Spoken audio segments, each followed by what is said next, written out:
নজর রাখবো পরবর্তী সংবাদে। এই মুহূর্তে দাঁড়িয়ে বিশেষ করে একদিকে দেশের প্রধানমন্ত্রী নরেন্দ্র মোদীর ডাকে বেশ কিছু কর্মসূচি যেরকম চলছে গোটা দেশ জুড়ে, তারই মধ্যে অন্যতম হচ্ছে স্বচ্ছতার কর্মসূচি এবং তার সাথে বৃক্ষরোপণ। আজকে নরেন্দ্র মোদীর আহ্বানকে সামনে রেখে পশ্চিম ত্রিপুরা জেলা শাসকের কার্যালয়ের উদ্যোগে মঙ্গলবার তেবাড়িয়াস্থিত বামুটিয়া ব্লক প্রাঙ্গণে অনুষ্ঠিত হলো মায়ের নামে একটি গাছ কর্মসূচি। পাশাপাশি অনুষ্ঠিত হয় আবাস যোজনার গৃহ প্রবেশ কর্মসূচিও। উপস্থিত ছিলেন গ্রামোন্নয়ন দপ্তরের সচিব ডক্টর সন্দীপ আর রাঠোর এবং পশ্চিম ত্রিপুরা জেলা শাসক ডক্টর বিশাল কুমার থেকে শুরু করে পশ্চিম ত্রিপুরা জেলা সভাধিপতি বলাই গোস্বামী। বলাই গোস্বামীর কি বক্তব্য উঠে এসেছে শুনুন।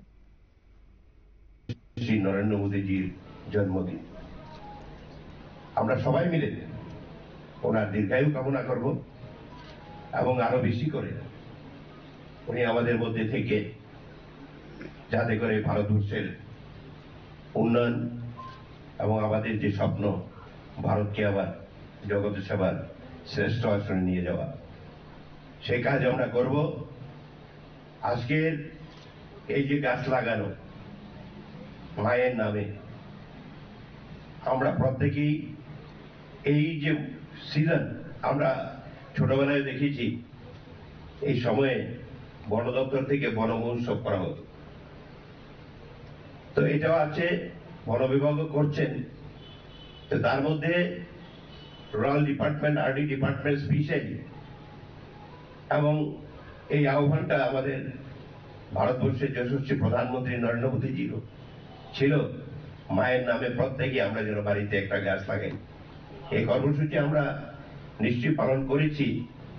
তারপরেও আজকের দিনে সারা ভারতবর্ষে আবার এক পেड़ মা কে নাম এই অনুষ্ঠান সারা ভারতবর্ষেই হচ্ছে। আপনারা জানেন যে ভারতবর্ষের যে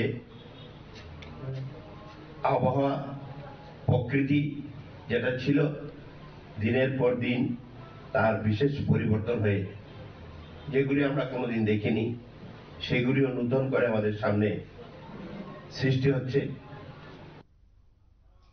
বলাই গোস্বামীর বক্তব্য আপনারা শুনলেন। বিশেষ করে দাঁড়িয়ে প্রধানমন্ত্রীর আজকে একদিকে যখন জন্মদিন, গোটা রাজ্য এবং গোটা দেশের পালন করা হচ্ছে বেশ কিছু কর্মসূচি, তারই সাথে আজকে গাছ লাগানো এবং তার সাথে গৃহ প্রবেশের কর্মসূচি অনুষ্ঠিত হলো বামুটিয়াতে। ছোট্ট বিরতির পর ফিরে আসছি, সঙ্গে থাকুন।